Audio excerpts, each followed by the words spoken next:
and welcome to episode 139 of BigRedBarel Geek Speak, your place for all your nerdy needs on BigRedBarel.com. I am your host Lauren, the badass of Bowlands, and with me as always is a Baroness of Butts, the amorous Auntie Alex. The Warbutts!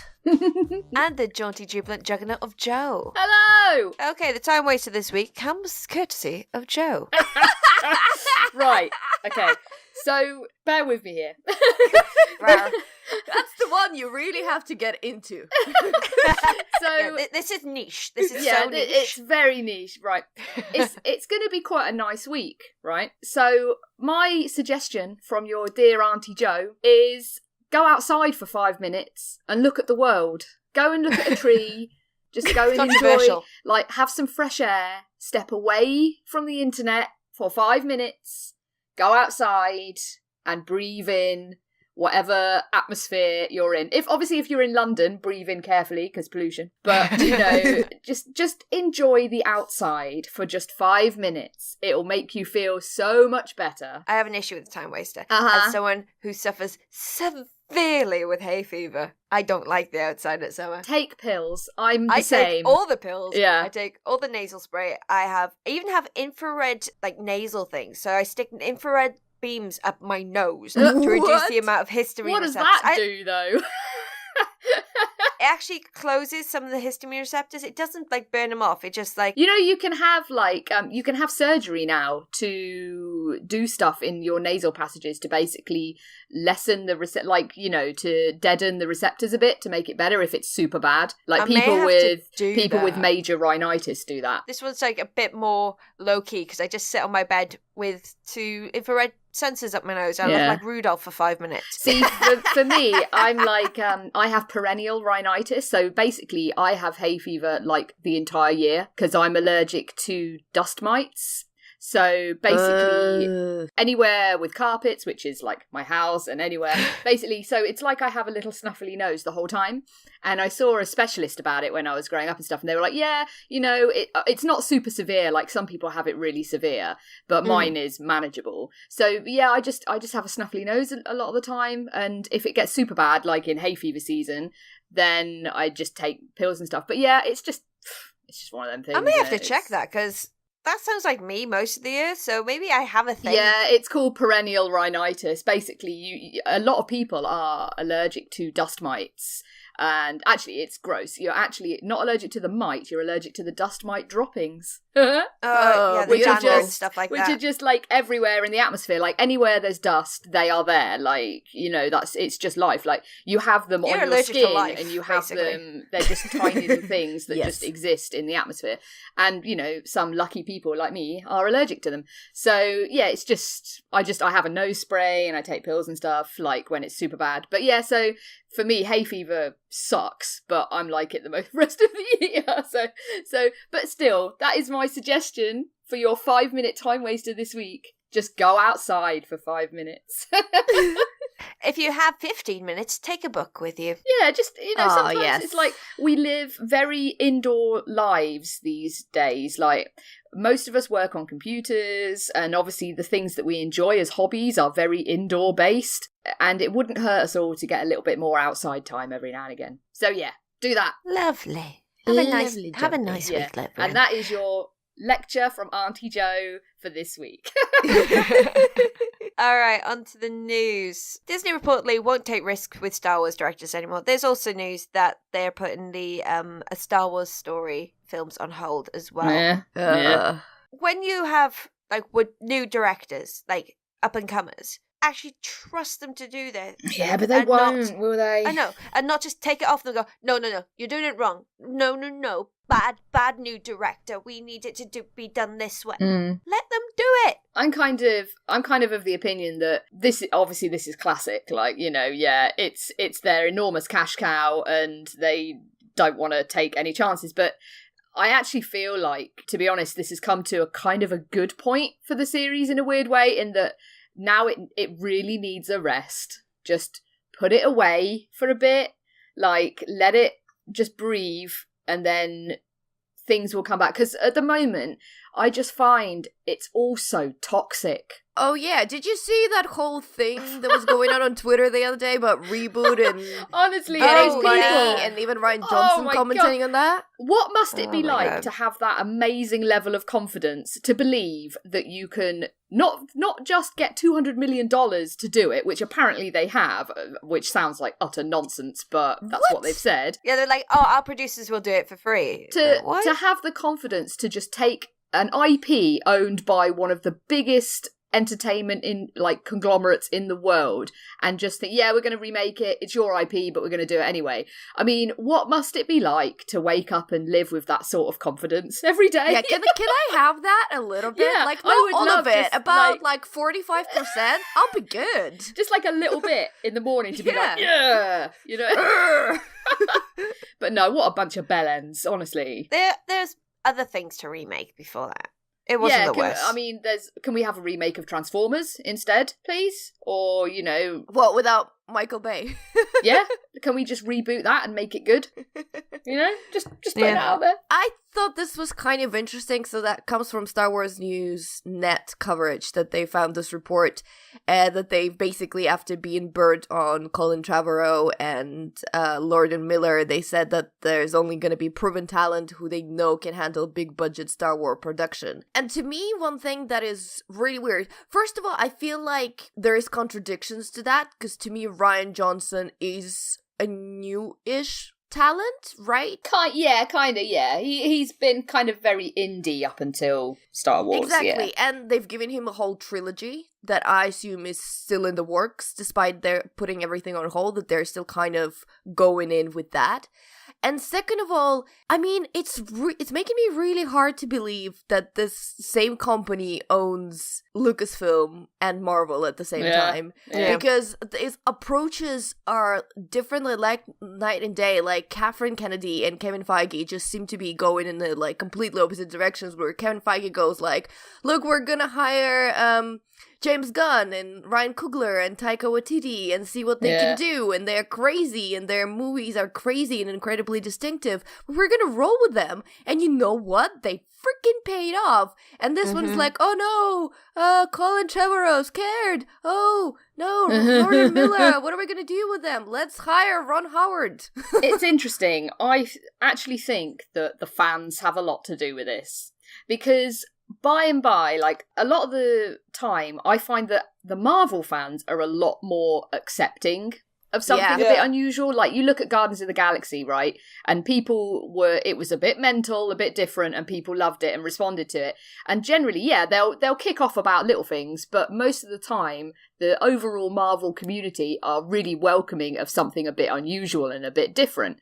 But the Star Wars fandom, especially the toxic side of it, are so stuck into their preconceived notion of what a Star Wars movie should be, that anything that even strays remotely away from that just blows their minds, and they get really shirty about it. And it's just, I think that the difference in the fan community for these two franchises are what has had a lot to do with this. And I just think they're just not prepared to take the financial risk on something that they're going to get so much flack on the internet. Well, like, the Star Wars community is so much older than the MCU community. Not considering the actual comic community, the comic fans, it's just the MCU. So they have a little bit more leeway to do the more experimental things because they are a burgeoning kind of fandom. It's just a lot of the Star Wars fandoms are so stuck in their ways that they're not willing to accept it. As I feel like I am one of the areas of the fandom who are willing to accept something. Yeah, new. me too. I'm totally up for the new things. I'm completely down for it. But if they do not trust these, like, they may be new, they may be up and coming directors, but they are good directors. If they don't trust their visions, they're gonna bring out crap like Solo, like a shitty hand story. It's just very, very strange. It's just a stupid situation. You know, big business movie making can get like this. It's just, but yeah, I mean, Star Wars, I think, definitely needs a bit of a break, and hopefully this is what it's going to get now. Like, it could do with going away for like a decade and just go and have a good talk with itself. Yeah, maybe finish the current trilogy and have a good old break and make people miss it again. Make people crave it one more time. Give us 2 years until the end of the trilogy. Give us 2 years and then come out with something good. Yeah. Don't rush it. Yeah. So I mean, don't get me wrong, like I've actually thought Rogue One was pretty good, all things I love considered. Rogue One. I think it's the best one of the new ones. I think it's great. Oh god, no. Jyn Erso was so soulless and vapid. Like, she was nothing. No, I liked her. I thought she was really good. liked her. I thought it was a really interesting, different perspective on a Star Wars story, and they fit that well within the universe. Solo, I was like, whatever on it. It had some good parts, it had some horrific parts, it had some name parts. Oh, get me started. The thing that surprised us, I think, most is that we just got The Last Jedi, and then they were like, and Solo is here, and I was like, hang on, give it a year. Like, chill out. Yeah, like, oh, okay. Well, I was super excited for The Last Jedi, and I actually quite liked The Last Jedi. Yeah, I really like The Last Jedi. I think it's great. I think it's awesome. But I think I needed a Star Wars break. Like, there is such a thing as too much Star Wars, and I think part of the Han Solo's failure, in the many sense, it's not even because it was bad, because I know a lot of people who enjoyed it immensely. It's because it came out too soon. It it wasn't filling that gap and that need and that hole that people and it wasn't needed essential. to fill with Star Wars. No, it wasn't essential. Like, the thing with The Last Jedi is that it's a continuation of a story, and that people are like, I really want to see what happens. And the same with the next chapter, the end of the trilogy. But Solo was completely inconsequential and pointless. So here's the thing. I would argue that actually Rogue One is more essential, because I think we get a better understanding of the rebellion and the better understanding of the Empire, which I found quite interesting. But Solo, there was nothing there that told me anything new or interesting about the universe. Like, it literally, they could have taken it out of the lineup and I would never miss it, and I'd never thought that something that I've learned in Solo, I just needed it to know about Star Wars universe. Like, it's so completely standalone and on its own, it's unbelievable. Anyway, yes, so that's so we've rambled a lot about this news. Alright, so moving on to something a little bit more positive. Lucifer has been saved by Netflix, so we're going to be coming to season 4 now. I've not actually watched it. My fella watches it, so he'll be happy about this. Yeah. I've never watched it. Actually, this news come courtesy of Stingo, who posted it on our forums. I was like, oh my god, yes. But look, it's just basically to say that it's been saved and good, because I think it's actually a pretty decent show with a lot of charismatic people and good humor and an interesting idea of why not, and it deserves to be on air. It's a little kind of superhero-y twist, demons and angels twists that was nice, and Tom Ellis is an incredibly charismatic man. I'll watch it on the screen all the time, and now it's on Netflix, so before I used to watch it on Amazon, but whatever. Netflix it is. I'm glad. Yeah, fantastic. Dumbo trailer reveals. Oh Tim my Burton's god! take. I haven't even watched trailer. Oh my god! My heart exploded. Okay.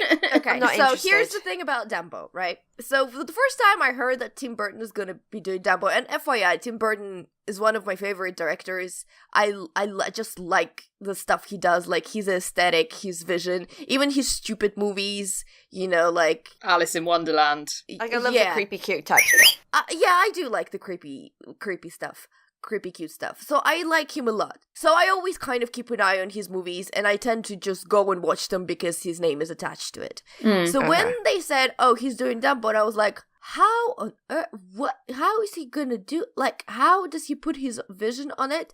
Now that I watched the trailer, I'm like, okay, I get it. Yeah. I totally get why he's attached to this project. I totally get it why he wanted to do it. Like, it's so clear to me right now, just from the single trailer, which is a minute and a bit, that I'm on board. The thing with Tim Burton that a lot of people forget is that he's actually incredibly astute at showcasing emotion in films. Oh yeah, it's like Big Fish. People, oh my god, yeah, Big Fish. Edward Scissorhands. That breaks my heart every time I watch it. And also, I mean, there's so many films that he's made. He obviously made the best Batman movie, always. Oh, yeah, absolutely agree. 100%. And that's the second one, right? Batman Returns is the best Batman movie, and I will not hear anything to the contrary. Yeah, that's right, Joe.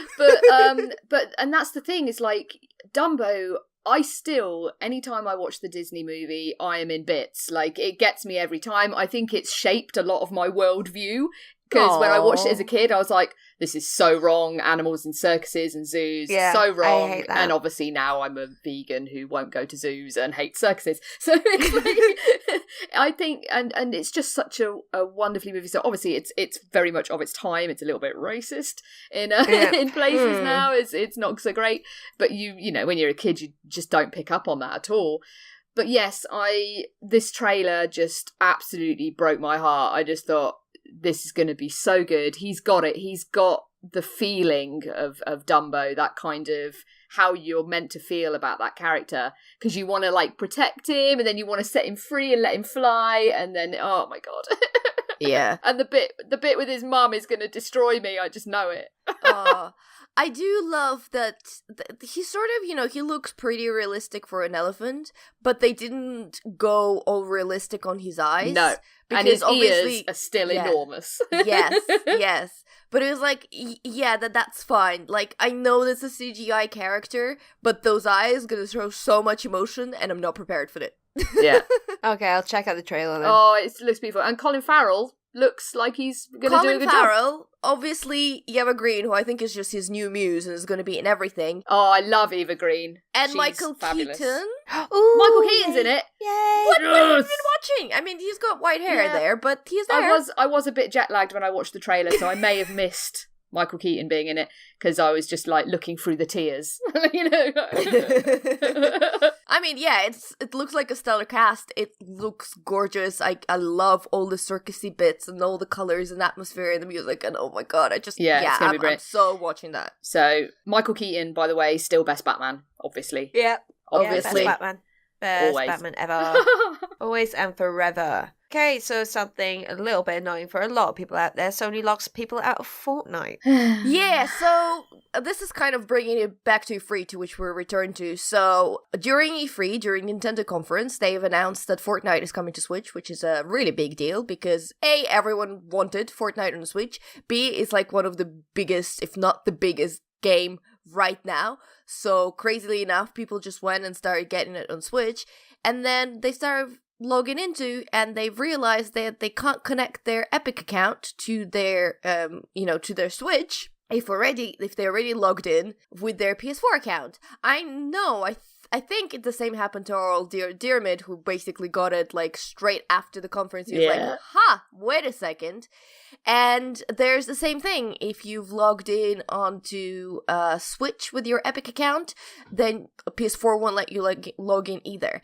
And basically, the only difference this makes is that you can transfer your progress through one account to another. So if you play on Switch, your progress retains for PS4. Yeah, anything you've unlocked, like outfits and stuff like that, I guess. Yeah, this kind of argument with Sony's been rumbling on for quite a while, and to be honest, I'm not sure where I stand on it, because the Rocket League came up as well, like, because Microsoft, you can cross-play on that, and Sony were dragging their heels on it for a little while with that. I don't know what actually happened in the end, because I kind of lost interest, but... No, I think, it just stayed there. You still can't cross-play. You can cross-play between Switch and Xbox, but not PS4. I kind of hover somewhere in between. Now, obviously, like, I'm an enormous PlayStation fan, so it's in my nature to immediately be like, well, I love my PlayStation, so I wouldn't want to play it anywhere else.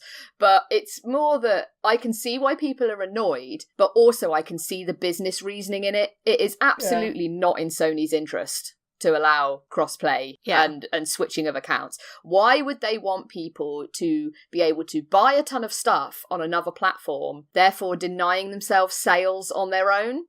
And people are kind of like, it's anti-gamer and anti-stuff. But yes, and that is very true, but people also have to remember that it's a business. Sony are in it to make money. They're not in it. It's not a charity. And yeah, it would be a sign of good grace on their side to allow crossplay, but I feel actually in the long term it would be damaging for their overall business, which is why they're kind of riding out these little storms every now and again. Because while it's in Microsoft and Nintendo's interest to allow crossplay, it's definitely not in Sony's. Because they're the market leader, they have a massive user base on PlayStation, and they definitely don't want to dilute that by allowing crossplay. So, I can definitely see both sides. I understand the business perspective. I understand why people are annoyed. Half of me also, because I can be a grumpy old woman, I also don't really care. Because I kind of like... Some of this falls down to Epic as well, because apparently it's in Epic's power to do something about it, and they don't want to either. So I feel like Sony take a lot of the flack, where actually there's two sides here that are involved, and Epic can do more about it too. I guess Epic just don't want to be in a fight with Sony. No, They're like, we're just going to let it go. Of course not. But I kind of don't care. Is it that big a deal? Like, yeah, okay, I can understand loads of kids playing Fortnite and stuff. They want to play with their friends. But then when we were growing up, it wasn't like that. It was kind of like, oh, you've got a Mega Drive, you've got a Nintendo. Oh no, she used when we were growing up argument again. When we were young. when I was a young woman. When I was a young girl and there weren't mobile phones and the internet. You know, it just, I don't know, people will complain about the smallest thing. I mean, yes, it's a nuisance. And obviously it would be nice to be able to use all your unlocked stuff on all of your platforms you want to play on, but most people play it on PS4, so they don't need to do it. I can see that it would be nice, like, say you're like me, I'm a massive PlayStation person. I'm always going to play on PlayStation for nearly everything apart from Overwatch. But Traitor! And if I had a friend like, say, Bleezy, for example, who wanted to play it on Xbox, yeah, it'd be great for us to be able to play together. But in the end, Bleezy just buys PS4. Yeah. And to be honest, it's just not in Sony's interest, and it never will be. And so people need to stop trying to expect them to stop being a business and become a charity for gamers, because that's not what they're trying to do. Yeah. And I feel like if it was perhaps the other way round, like if Microsoft were the industry leaders and they wouldn't do it either. It was exactly the other way around when the 360 was in front, and they didn't want any of that stuff. No. It's understandable. No. Just to add to the story, that the funny thing that kind of made me laugh after all this news is that immediately after that came out, both Xbox and Nintendo came out like punching their chest and going, well, we believe in crossplay and we believe in players before that. Because, you know, like, it's a brilliant marketing tool for them right now. Like, it's an opportunity to get one up over the massive industry leader. I mean, you look at the numbers, like, Sony is absolutely leagues ahead of Microsoft in particular. And it's going to take, like, the new generation, you know, when that eventually happens, like in a couple of years or whatever, it'll be interesting to see how things level out, because Microsoft are going to have to really come out swinging. So it's, like I say, I don't really play Fortnite either. I've played it a few times and it's fine. And to be honest, I don't really understand why everyone is obsessed with it. I don't really get it. Like, it's fine and it's perfectly fun, but I don't really get it. So having played it solo once or twice, man, it can be freaking terrifying.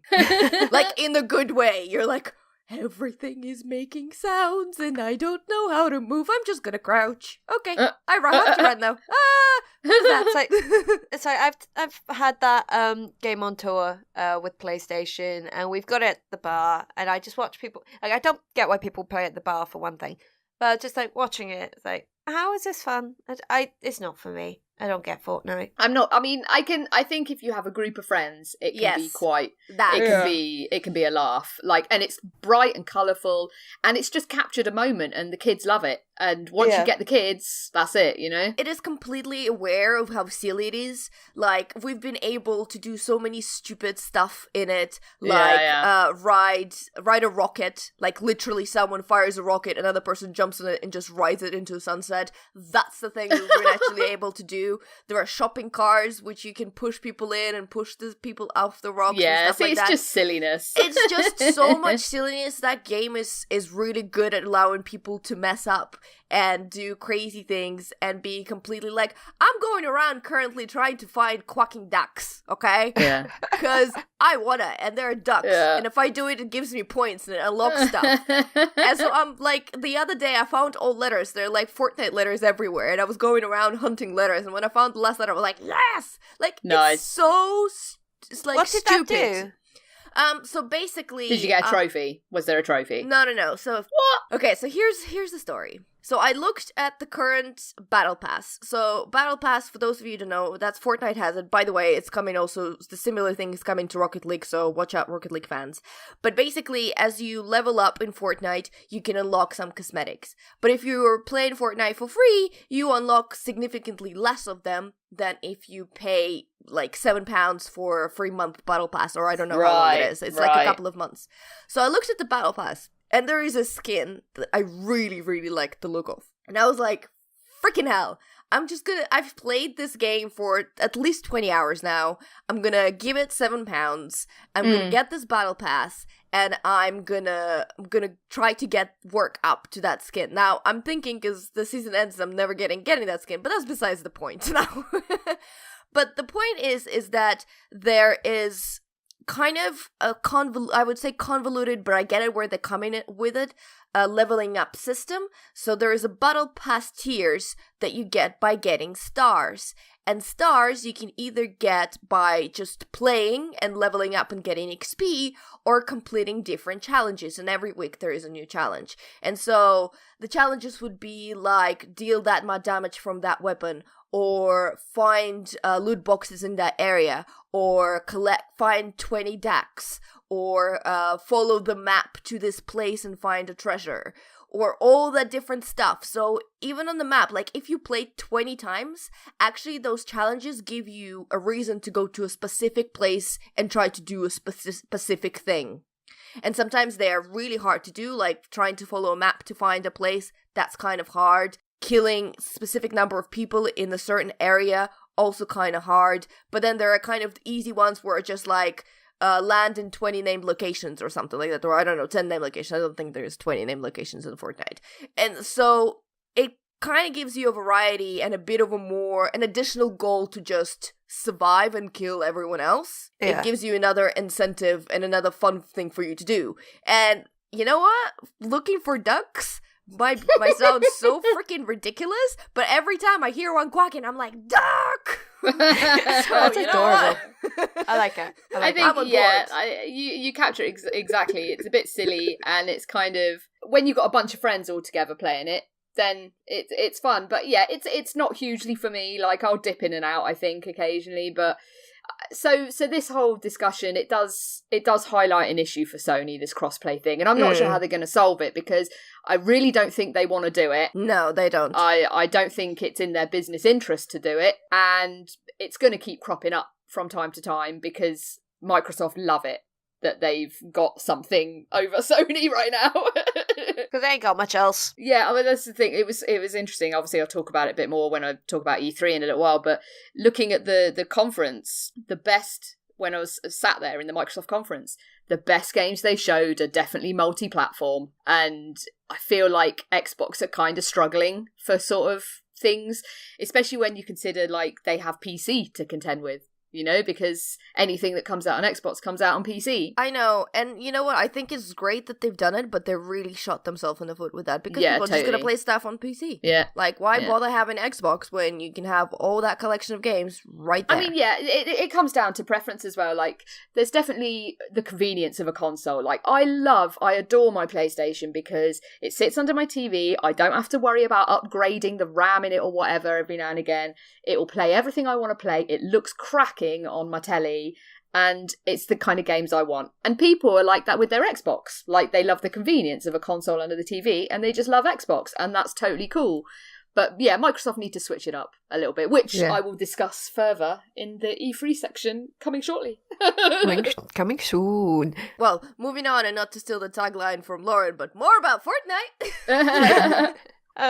So finally, Kotaku have released a very, very important article. Video games have become popular, so the world panics. Oh, every time. God. How many years has it been? It's been like longer than all of us have been alive. This has been a thing. Video games are popular. Deal with it. I mean, I was debating whether to put that in agenda, but there has been so many, I'm gonna put in air quotes, adult professional newspapers or whatever you want to call them writing about it, and I was like, we gotta say something because this is just getting ridiculous. Any game like this that kids go crazy for, there's always a bit of a moral panic. Like, it's going to keep doing the rounds every now and again, a new game, and it will be like, oh, crazy. Yeah. I mean, remember Pokemon? Remember, not even Pokemon Go. I mean, Pokemon before Pokemon Go. Remember Minecraft and all that stuff. People just keep panicking about it. But to me, it's just, it underlines, I think, still the bigger issue that playing video games is still sort of a stigma. And I face it, and, I live in such a wonderful bubble where most of the people that I know, or actually all of the people, either are gamers or are accepting of games and prepared to understand and have interest in them, right? But then there are those who are just like, oh, what, are you 12? Why are you playing this? There's still so many other people like that, and I just don't happen. I've got a story for you, actually. Okay, go for it. I was in the bar a few weeks ago, and it was just in the daytime, and we get some, because we still look like a normal pub, we get, like, randos come in, people who aren't familiar with video games. I had one come up to me, and just going, oh, look at them dudes over there. Yeah. Do you ever look at them and think, oh, get a life? Oh my god. Get out. Get out of the bar. Just get out. Did you refuse to serve her a drink? Because that'd be good. No, this was a dude. And I okay, just him. Yeah, it's my job to maintain those machines. I love video games. Oh, I'm speaking to the wrong person. Yeah, you're in a video game pub, mate. It's like, what do you really expect? Yeah, what are you doing here? And we had one dude last week come up like, oh, is this pub based on Big Bang Theory? I just looked at him like, oh, no, it's a video you game don't belong pub. here. Get out. If someone said that to me, there would be instant bottle to the head moment that I would regret, but I couldn't resist doing. Yeah, it's like, sorry to interrupt. It's just like, I thought, like, so many people are still like that, even coming into a video game specific bar. It's like, we got video games on the wall. Like, what do you really expect here? We're not going to put on football. We're not going to be your Weatherspoons, East London boozer. It's like, we are a video game pub. If you don't like it, go away. It's normal here. Yeah. Honestly, I think there's actually a job for us to do. And one of the problems that I think the video game community gets as a result of this kind of articles, they get really defensive. And they get in many ways kind of like, they sort of jump on their own high tree and look down on all those people and go, well, actually, who's you? You're the idiot and we're fine. And let me explain to you like I would explain to a child. And I honestly think there has to be, because the thing that is so crazy to me is, sure, you've got this Fortnite and you've got all this silliness, you get Call of Duty, you get some bad games, but there are also games that are so incredibly important and tell important stories and move important points, like Senua talking about mental health issues and stuff like that, or that Dragon Cancer. The games that are literally doing so much work in terms of driving a certain conversation along. And it's not that those people are missing out on stuff like Fortnite, which sure is a shame, but it's the fact that because that is the only thing that it gets so big that they notice, that they don't know about all this other stuff that I think is actually so much more important and so much more interesting. Yeah, they miss out on all the beauty. Yes, and that's the stuff that really I think we need to promote as video gaming community and push that to the light, because I think if people realize how much work actually video games are doing in driving the subjects along, they might look at it a bit differently. Yeah, absolutely. There you go. That's my point. That's our heavy thought for the week. Thank you, Auntie Alex. But, yeah. You're welcome, everyone. Go outside now. No, don't go out. Well, if you're going outside, put this on your phone and put some headphones in and have a poodle around while you're still listening to us. But moving on to our main topics of the week. Joe, you've been somewhere fabulous this week, haven't you? Yeah. So, and we're all jelly. Obviously, I was there for work, and it was very, very hard work. Sure. No, for real. It was very busy. We had lots to do. So I was at E3 for the first time. This is my first ever E3, and it was incredible. Like, it was absolutely amazing. Obviously, for my job, if people don't know, I make videos for a video game company, and obviously I was there at E3 to do that. We did videos because we had a couple of games there which were received really well, which was really, really nice. Like, the response was great. Yay. And so I was making videos about us being at the show, kind of, and a few different things. But yeah, so I also had a little bit of time, not much, but I had some spare time to have a little wander around, and I hear there are now rumors going around Sony Studios about a lady who was weeping uncontrollably. No, I kept true? it together. Can you I confirm? kept it together. You'd have been so proud. I totally kept it together and didn't cry in front of anyone. So, yeah, I was exceptionally fortunate because of our dear friend of the show, Sean, to be able to go to some really, really cool things. So, first off, I was at the Microsoft conference.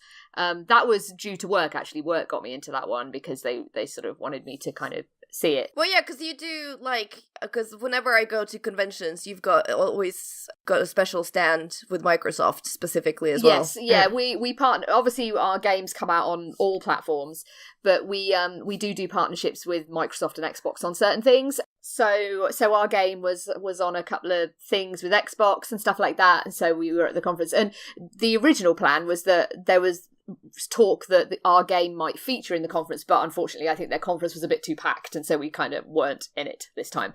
So that was obviously my first big E3 conference, and it was an incredible experience to actually be in the room when things are being announced, and the presentation was great. Like, it was proper full of all lights and chaos and all the usual E3 conference things.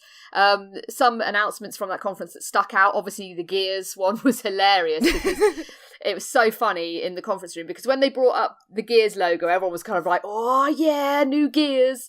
And then it turned into the Gears Pop final and game. And everyone in the room, you could kind of feel everyone kind of go, huh? What? And I was like, uh-oh. There's going to be a riot. Imagine if they stopped on that. That would have been like a disaster. It was so funny. And then when they actually revealed proper Gears 5, there was kind of like a collective around the room. Like, everyone was kind of like, okay, it's fine. So that was a bit of a good troll on Microsoft's part there. The presentation for Forza Horizon, whatever it is, Forza Horizon something, Forza Horizon 4. Yeah, the one based in UK. That was stunning. They dropped, like, when it turned into autumn, when they were demoing the game, the leaves dropped from the ceiling, and it was just a really, really clever presentation, and the game looks great, like, stunning. I'm not into racing games at all, but if you are, this looks fabulous. Obviously, they opened with a little tease of Halo Infinite, so there is going to be a new Halo. It almost certainly won't be on current machines. I'm retelling the story. I just really want to tell it to you because I think it's just hilarious. Okay. And I'm sorry for everyone who listens to BRB UK because you've clearly already heard it from our E3 Is this a Bleezy podcast. story? It is a Bleezy story. Bless his heart. So, obviously all of us were sitting together watching the E3 conference, and Microsoft started, and we were drinking, so he's like, I'm gonna go to the bathroom. They're not going to open with Halo, right? Did he miss it? Wait a second. They're not going to open with Halo, right? And we're like, nah, go. So it all starts, and it doesn't look like anything at the beginning. We're like, so we're sitting there. Can it be Halo? Maybe it's a Halo. That sounds like Halo. That looks a bit Halo. So he comes back in the end, and he was like, so how's it going? I'm like, Bleezy, we think it might be Halo. He's like, what? And that's where the Chiefy's helmet comes in. Did he cry? I think he was a bit too inebriated to cry, but yes, it was so funny that he almost missed the Halo trailer. So lovely. So that looks, obviously it's just a proof of concept. It's just a kind of like, yeah, we're making it. Chill your boots. You're gonna get another Halo. Didn't they say it was next gen, so it's not even for current console? Yeah, it won't be on these machines. I mean, it was just a little cinematic teaser, really. But then, to be honest, for me, from my perspective, the rest of the things they showed were all multi-platform, which is good, obviously, for me. And the most interesting ones were, like, obviously we had Sekiro, Shadows Die Twice. So the game that was teased at the Game Awards, the new From Software game, is sadly not Bloodborne 2. Yeah, but I mean, how perfect it is for you. Like, it's From Software that you love, and it's about Japan, which you love. It's set in a version of... It seems to be, like, one of the key... there were a few themes to E3 this year. Women was a big theme, which was great. Yeah. Like women absolutely stepping forward and being like a key thing in a lot of games, which upset a lot of internet man babies, but whatever. they can go away. And feudal Japan was in so many things, and I was like, hooray! It's coming back into fashion, feudal Japan. And Yeah, I I'm was absolutely A-okay with that. It was almost as if this E3 was made just for me, because we had more The Last of Us 2, games They set knew in you're feudal coming. Japan, more playable female characters. I was like, way, it's perfect. They knew you were coming. But yeah, this looks cracking. I mean, it's from Software, it's feudal Japan, monsters, fighting, transforming weapons. Yes, I'm definitely on board. They showed this little prequel for Life is Strange, The Awesome Adventures of Captain Spirit, which is going to be free. Mhm. So that looked great. We're all fans of Life is Strange, so I was excited about that. Things that Bleezy will like, things like The Division 2, Dying Light 2. Yeah. Like say Gears 5. But then the big one at the end. So what's his face? Phil Spencer's out on the stage and he's like, oh, thank you for a great conference. We'll see you next year. And then obviously it cuts into Cyberpunk with this glitch, and I was sat next to Sean and we knew it immediately when it all glitched out on the screen. We just kind of looked at each other and we were like, Cyberpunk! Like, it was just and it was just to see it on that big screen with the presentation was incredible. And that game was all anyone could talk about on the floor at E3. It was absolutely just, it blew everyone's minds. People could go and see the game. Like they were showing a demo in their press room, which was just down the corridor from ours. So I would every now and again stick my head out of our room and be like, oh, hello, Cyberpunk, hello, like wave down the corridor at them. And they always had like a crowd of people around their room just trying to look and see. And it was all anyone could talk about. The game sounds absolutely exceptional. Like the whole idea, like CD Projekt have gone first person for this, which at first people were kind of like, oh, okay. But then apparently from what people said, when you look at the demo and the more you think about it, it's perfect for what they're trying to do. It looks like a massive world with a really interesting aesthetic. Obviously, it's like Blade Runner. You know, I can't wait for this game. I think it's going to be really, really quite something because it's CD Projekt. So yeah, that was the big one for the whole of E3, really. But from a personal perspective, then the next day I was incredibly fortunate that Sean had a spare ticket to the Bethesda conference. Yeah, oh my god. Fun fact about that is that people should rewatch it and try to spot Jo, because I saw her at least 4 times. Yeah, I was a bit overexcited. Like, if I I can imagine that any time the camera was on my face, because I saw the guy filming and I was like, oh god, he's pointing a camera at us, and I had a weird feeling that I'd be in it because I just looked so excited all the time. I don't know, I think you look more concentrated every time. You were like zoned on the screen, like 100% attention. Yeah, oh, they had my attention. It was a great conference. It was so fun. Like when they wheeled out Andrew WK for Rage 2, that was really fun. It probably didn't look it on the screen. Like it probably didn't look like... they told everyone that they weren't allowed to stand up. That's what I assumed. It just isn't. It didn't feel like a stand-up moment, to be honest. Oh, okay. It's kind of like the way the seats were. It would have been a bit awkward to kind of like stand up, and you'd have just been kind of stood there like do do do do do do. But you know, me and Sean were proper bopping away in our seats. He had fun. Yeah, we had fun, and it was cool. Like, yeah, he definitely enjoyed it. And I mean, how good does Rage 2 look? Like. That looks crazy good. Like I was kind of on the fence about it at first until I was in this conference and saw their gameplay presentation, because it's a masterstroke what they've done by getting id Software and Avalanche Studios together on this. You've got the absolute masters of first-person shooting with the absolute masters of open-world craziness, and they've come together and just created this wonderful, colourful hybrid of Doom and Just Cause set in a Mad Max Fury Road type landscape with colour and weirdness everywhere. I mean, it just looked absolutely wonderful. And, you know, on the id Software front, they then teased Doom Eternal, which I was just like, yes, Doom! Because Doom. More Doom. No explanation needed. Doom. Yeah, that was the big one for me, just that small, tiny tease of a new Doom. I was like, yes, please. That's it. Brilliant. Fallout 76, they showed more of that, and it's what people expect it to be, which is an online MMO, basically. It's Fallout MMO. Everyone resisted that.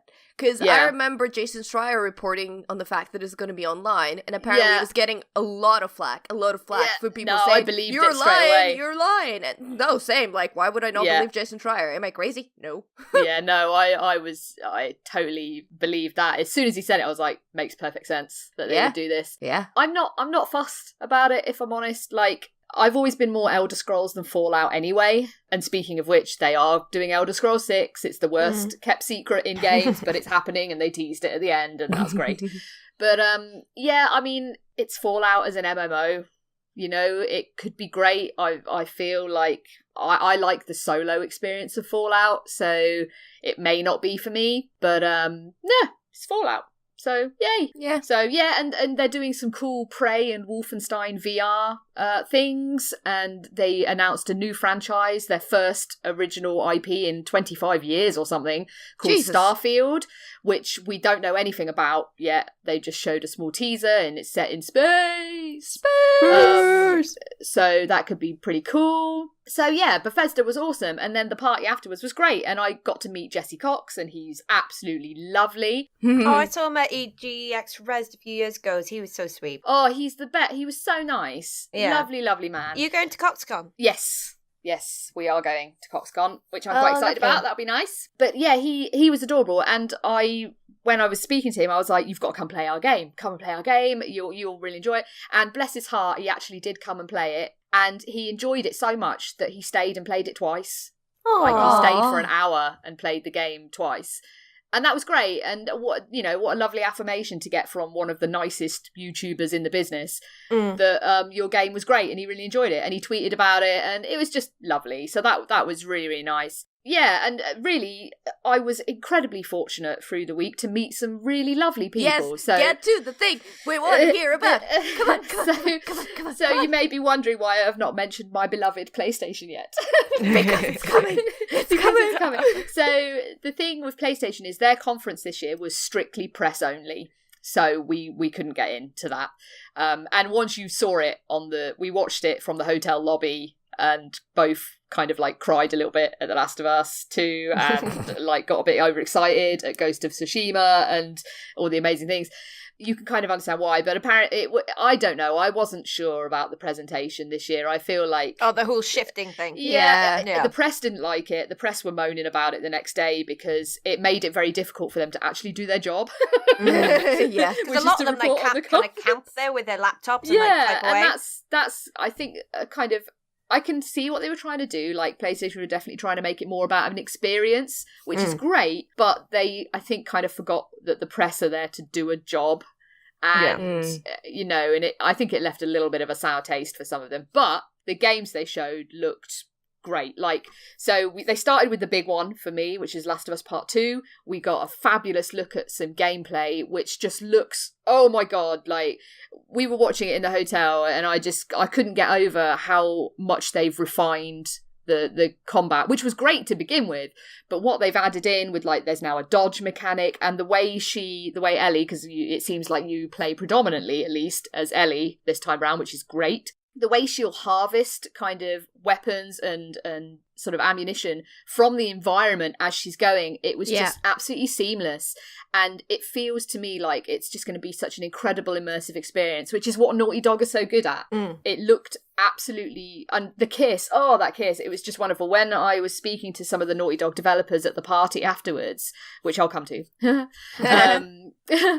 they asked what was your favourite part of the demo, and I said, the kiss. Because I think it's everyone's favourite part. It was stunning. It was absolutely stunning. It was perfect for that character, that moment, that game, that demo. Absolutely perfect way to bookend and to really kind of give you an idea of where this game is going to go. Like, people are kind of already speculating that bad things are going to happen to Dina, and that's what's going to send Ellie on her sort of kill crazy rampage. But who knows? Naughty Dog have done this kind of bait and switch before. The animation was just unbelievable. That cinematic quality of animation and the way I just believed it immediately. I was completely in that scene, and I just was with those characters at that moment. I just thought, yes, this is this is where we're going with gaming. For me, this is the best bit about gaming, is when it's giving you those cinema quality moments and you are in it. You are in that film. It, like, that's what it felt like. And I was like, brilliant. This is absolutely brilliant.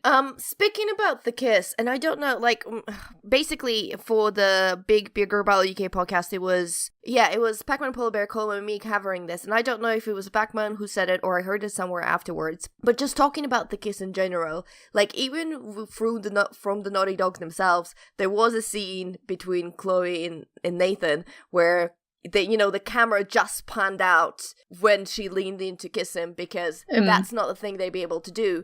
And video games for so many years were kind of doing little chits and little tricks to avoid people seeing that. I mean, I know, for instance, in Dragon Age Inquisitions, there were occasionally some kisses that they really went into and animated, but some of them were super awkward. I mean, it looks dreadful sometimes. Bless his heart, there was Dragon Age Inquisition, the end of Trespasser DLC. There was this super emotional, such a heavy loaded kiss with Solace, obviously. And it was such a powerful moment, except that my character was made like a duck face, and I'm like, love you, game, but please. It's like, do you remember Heavy Rain, right? Now, I adore that game. It's one of my favourite games ever. But there is a terrible sex scene in that game with terrible kissing and other sexy things. And, oh my God, it's so bad. I mean, like, you look at it now and you're just like, oh, cringe. Oh. But then you compare that with what Naughty Dog have just done, and, we're getting there. Like, the quality, they absolutely blow my mind. Every time they do a new game, they blow my mind with the quality of their craft. And it was wonderful. And then, so of course, I was incredibly overwhelmed. And then at the party that dear Sean got me in, and he is a prince among men and got me into some amazing things. I met Neil Druckmann. Yes, that's the weeping incident I was mentioning at the start. And I'm so embarrassed as well about it, because, like, we were just walking along, enjoying the party, and Sean goes, oh, look, it's Neil Druckmann. And he was, like, 6 feet away from me, and I just launched myself in front of him. It's like I couldn't stop myself. Like, normal Joe would be like, oh my God, that's Neil Druckmann, and, like, not be bothered. But I think because I was so overwhelmed by the party and what we'd just seen and everything and the whole week, I was just like, and I just need to have that man in front of him now next and to I was me. just like, and I was just, I was there for work, obviously, so I'm trying to retain an air of professionalism, that's out the window. Be cool. I wasn't too bad. Like, I was definitely still trying to keep it cool, which was very difficult because obviously he's an icon to me. He's like, he created my favourite game of all time, and he's, to me, a titan in the industry. And it would be like, meeting Hideo Kojima would be the same. He was around, but I never saw him, but he was there, and I was like, oh my God. But yeah, no, I didn't see him. And I was just kind of like, Neil, I'm so sorry. I'm going to be terribly British and awful here and apologise profusely, but I just wanted to tell you how much I love your game and how much it means to me. And I was so overwhelmed by the experience in the moment that I've completely forgotten everything he said to me. Sean told me later that he was like making like an "aww" face, and that apparently he seemed incredibly humbled and really, really genuinely pleased that I love the game so much, and that but then afterwards I was really worried about it, and I was like, oh my God, I've just did that awful thing. Like, he was just at a party trying to have a good time, and I got in his face and like was adorate, like I was too fan with him, kind of, but I don't think it was too bad. I think I kind of kept it together a little bit, but he must be used to it. I mean, he must get people all the time kind of saying to him how much they love the game, because it means so much to a lot of people, that game. And yes, so yeah, that was kind of like a very surreal, incredible moment. But I didn't cry. I held it together. I didn't cry. I'm so proud, Jen. But I mean, that was the kind of the story of the week, really. Like, incredible games, incredible experience, really hard work. Like, there was a lot of work that I did as well. I just really want to reiterate. I was well, working. this is the thing. I was there for work. I want people to know I was not on a jolly. I was just really, really fortunate to be able to do some incredible things at the same time. Like, when the work day was done. And yeah, it's just brilliant. And also, I got to play Spider-Man. Oh, Spider-Man. Oh, Spider-Man. And that's great. That's looking so good. Like, it just... The thing with Spider-Man is you have to nail the swinging. You have to nail the traversal, right? If you're going to make a Spider-Man game, it's all about that swinging. And they've got it. They've absolutely got it. It feels the best that a Spider-Man game has felt since Spider-Man 2 on the PS2. That was like the bar, really, for that feeling of swinging through the city. And they've got it, and it looks wonderful. The combat feels great. It feels proper Spider-Man, like he's quipping, and it's really just kind of fun. So yeah, I'm really, really looking forward to that game. They've done a great job with it, and it's great. But to be honest, my entire E3 was just an absolute blast. Like, the work was really good. The response to our games was really good.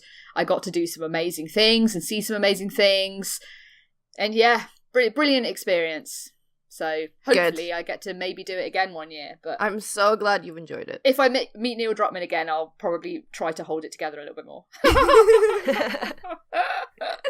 It was fun.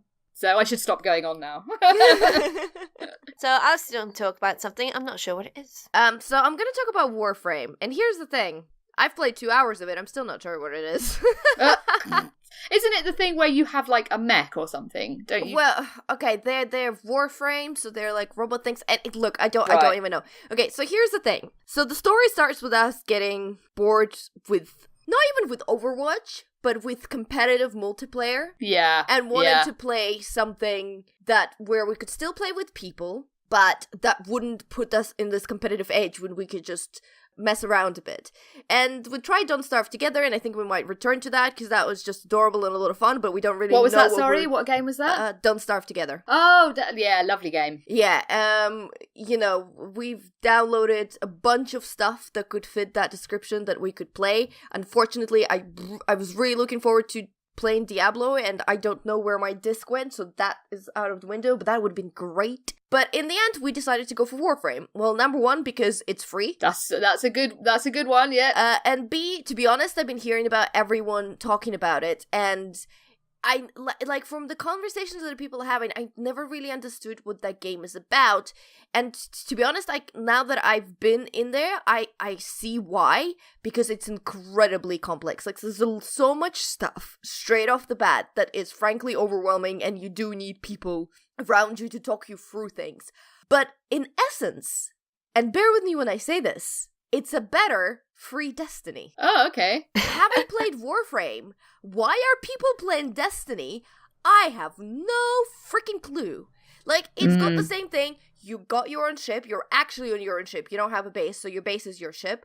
Then you go do missions on all the different planets. You've got shooting. You've got, like, sword mechanic. You got special powers. You've got classes. You can get different Warframes, which are basically your different skins with different abilities. You can group up with up to 4 people instead of up to 3. And man, it feels so much better. Like, again, we've only played for 2 hours, so I'm not entirely sure, but it just all the maps look so much bigger and so much more diverse and so much more things to do there and to explore. This is on PS4, right? Yes. I'm tempted, because I don't really have anything to play with you guys at the moment, apart from, like, Fortnite. So I am tempted. Yeah, you absolutely should. I might dive in if it's free. I might give it a go. And here's the thing that sets it apart from everything else. The movement in that game is unbelievably good. Like, the shooting is great. Like, I like the shooting and the abilities. They're fine. But it moves like never freaking moved before. Like, you can do a sliding thing, and it feels so great. I've just always been, like, sliding. Oh, I like a good slide. And a here's game. the thing, It's good apparently, fun. like, there's lots of different levels to the games. Like, we are so newbie at this point, because none of us are knowing what we're doing, we're just learning. But there are people who've been playing for ages who can do amazing tricks with movement. You know, you can scale up walls and climb up stuff, and do, like, double jumps and slides and another jump, and all that kind of stuff. Like, you can chain so many moves together to get across the map in, like, seconds. But it feels so unbelievably free. It just feels great. It feels amazing. It feels like you can do pretty much everything in there. And I think the fact that it's confusing is obviously goes against it, but it's just we need to play a bit more of it. Yeah. But the fact that it gets long that you feel so great when you're playing it, that you can just go around slashing with your sword and it'll be fine. That's and cool. Then You have a sword? Yeah, I have a sword. Oh, I can't remember. I think it was either Dai or Calvin. They have a bow. They're basically like That's a wicked. mech Hanzo. Oh my god! Yeah, I'm on board. This sounds really cool. I want to try it. You know, so there's all that stuff, and obviously, you know, if you wanna, I'm not sure how the unlocking of the new skins and the new stuff works. You possibly have to pay your own money, but this is obviously a free game. But so far, like for a price of nothing, we had a blast for the 2 hours that we played it. There is a bit of stuff at the beginning that you have to play for by yourself. Like there's a little tutorial, and there's a bit that there's a couple of things you have to unlock yourself. But after that, you can do everything together with other people. There is actually a story. Like there was 4 of us, so I wasn't really listening to the story. But there is a story as you progress that explains you stuff and people that talk to you and the bad guy and things like that. And again, why are people playing Destiny? Where a better Destiny is free. I don't get it. Marketing, darling. Oh my god, people are idiots. Honestly. Yeah, so that's Warframe. I'm going to download it. I'm going to try it. Yes, I think you should. I would recommend it though. Do it with people because at first you're going to be like, what? Recommend for Warframe. Awesome. So this week I got to go to Facebook HQ in London. Ooh. And yes, and play with their new tech. So when this comes out, this week will be the release of Oculus Go, which is a brand new headset that they're coming out with, which is meant to be kind of an interim between your VR headsets, which you plug your phone into, and a full-on like VR experience that you'll need a computer or console for, aka the Rift. So it's lightweight, it's not too bad, and it's got one controller.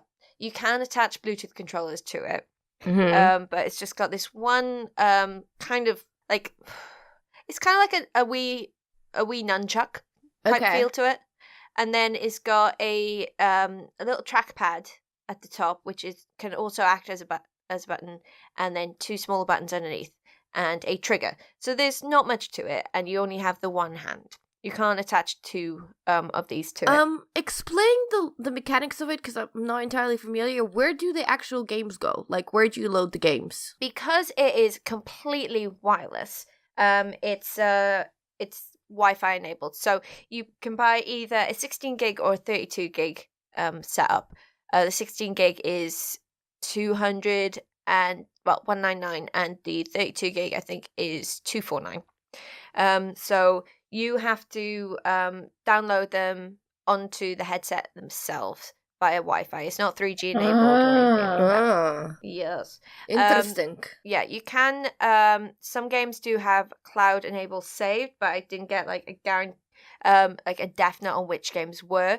You can also attach it to your computer and like take files off, or like if you read like 360 videos and stuff, you can load those on via cable. How does the kind of experience compare to the Rift? Because Davo he has a Rift, and it's fantastic. Like, I think, to be honest, of the 3 major VR platforms, the Rift is probably still the best. Oh, I prefer the HTC Vive. Yeah, see, I don't care too much for the Vive. I've tried the Vive, and I do think the Rift is better. But to be honest, it's horses for courses. Like, people prefer different things based on like, for me, because I wear glasses, the fit is very important. And I find that the Vive crushes my head a bit.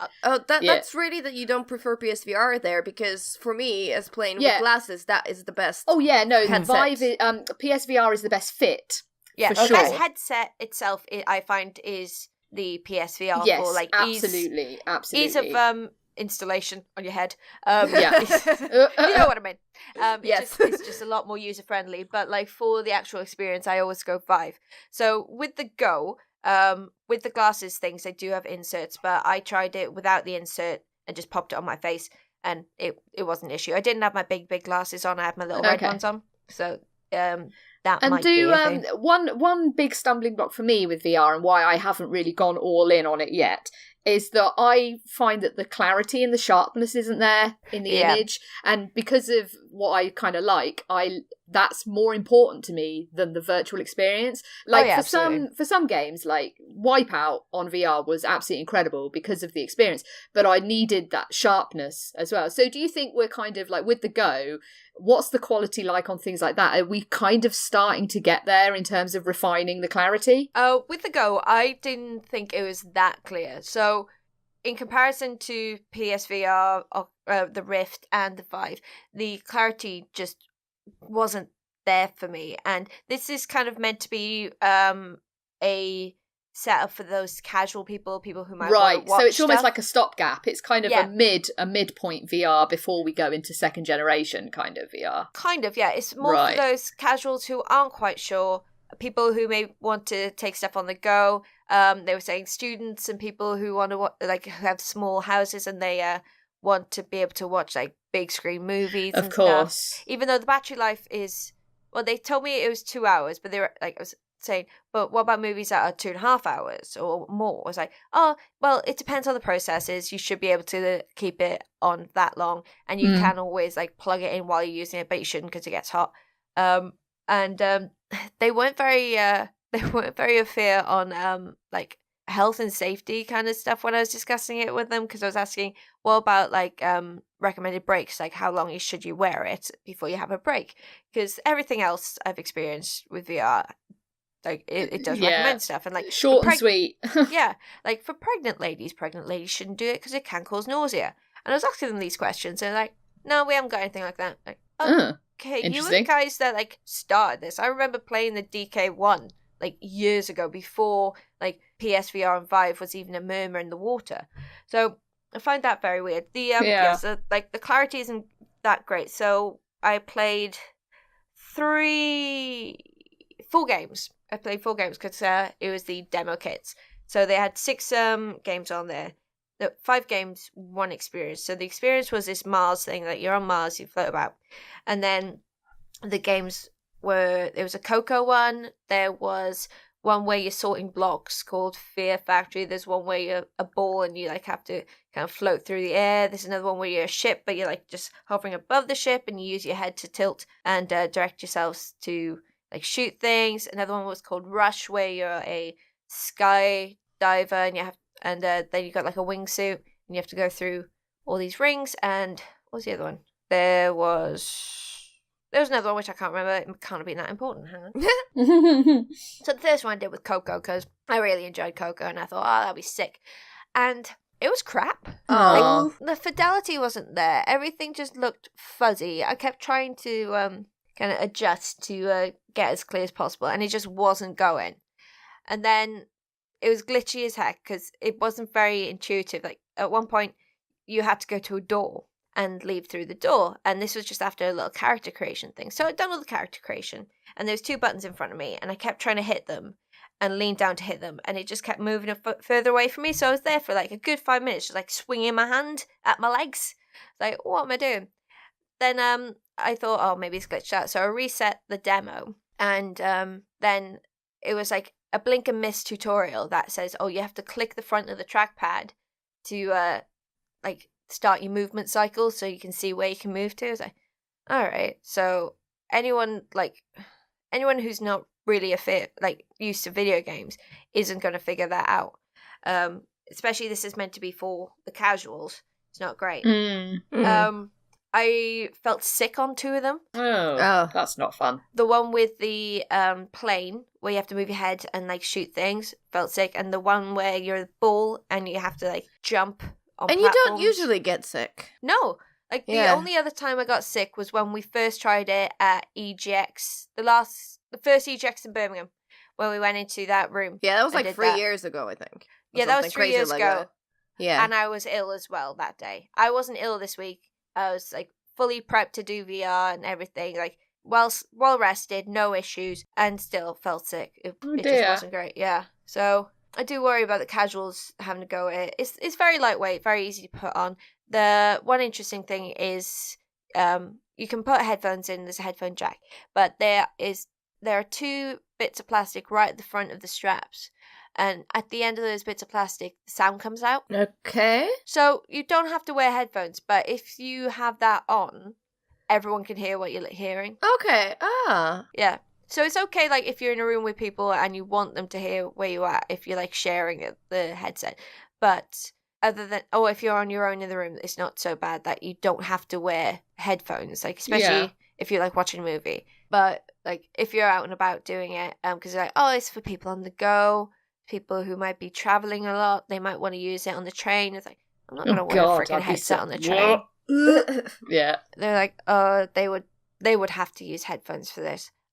They do, so it is more geared towards your casual, not really heavy gamers. Minecraft is on it though, but I don't get how you do Minecraft really with the little pad. You'd have to connect a Bluetooth controller definitely, but then it's more geared towards your people who like 360 videos, experience watching movies. The BBC Sport app's on there, and they got this whole World Cup thing where you can either tell me about it. you can like be in a room with Gary Lineker and like watch on screens, or you can go either goal. You can just like stand behind the goal, and then they're really pushing these thing called like Oculus Venue, which is live music and comedy events.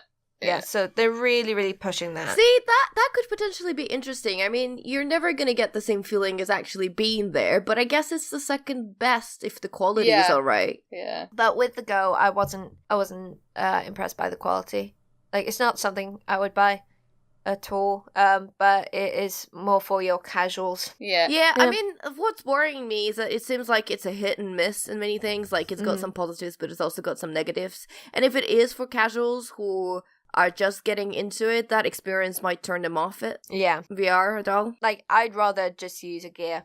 If I had to pick, I wouldn't get the Go. I'd just get a gear. We're trying new things. I mean, look, this whole generation of VR is a stepping stone before a proper stepping stone before a stepping stone before they actually make something that is wow. So you just gotta give them time and see where they go and explore it and give feedback, and frankly, why not support it? Because it's such in the early stages that there's so much more coming. So that's just another step. Yeah, because I did some testing at PlayStation the other week, and it's for a game that I'm really excited for. And what I saw was just like, oh, you fudged it up.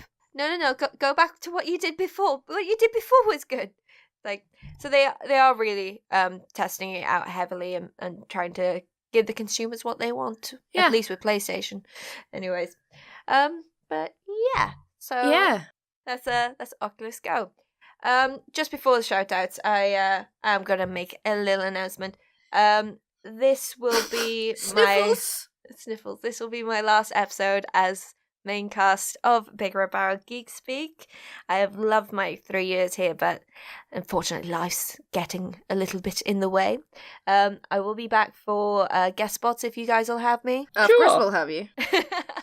What a silly question. Yeah, no, you can never come back. Like, don't let the door hit you on the way out. No. I do have a juicy behind. It's hard to miss.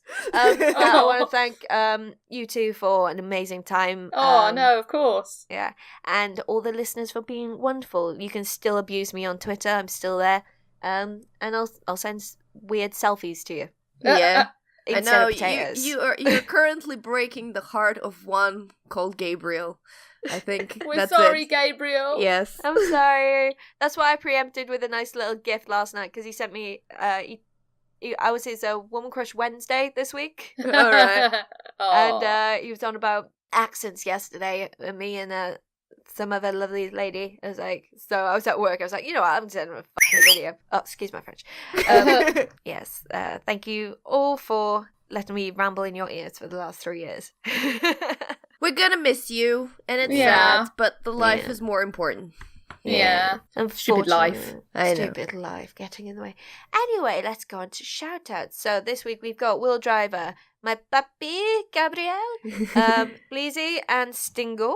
So if you do want to get in contact, you can do so at BigRedBarel.com. We're on there. You can do so using the Twitters at BigRedBarel, using the hashtag Geek Speak.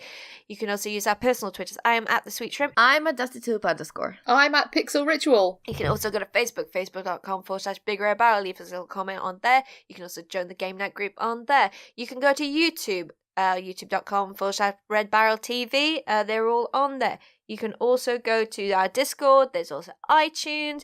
They're all lovely places. You can also go to Tabletop Tuesday. Every single week we have a new featured game. What is it this week? So this week, the game is called Revenge of the Dictators, and by this week, I mean 26th of June. Now, this is one of the games we brought with us from UK Games Expos, and it looks lovely. And despite it looking lovely, I can't wait to get rid of those 2 boxes that are crowding my living room at the moment. So yes, come and play, win a copy of that. It's very nice, big and chunky. So if you head over to Lone Bolsonaro in Dalston, you could win it that very evening. You don't have to win your own, just play it. Let us know you played it. Your name gets put into prize draw, and you can win it by 10 p.m. that very evening. Have I missed anything? No, I think that's it. No, I think you're good. Yeah. Okay, so for my final episode 139, I have been Lauren. I've been Butts. I have been Joe.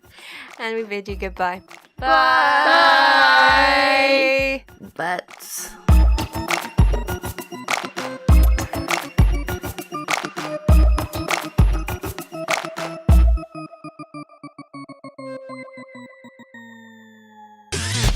You and your ears are quite welcome for the podcasting goodness that you just heard. Why not roll on over to BigRedBarel.com for more podcasts, news, reviews, and videos from the biggest, reddest site on the internet, BigRedBarel.com.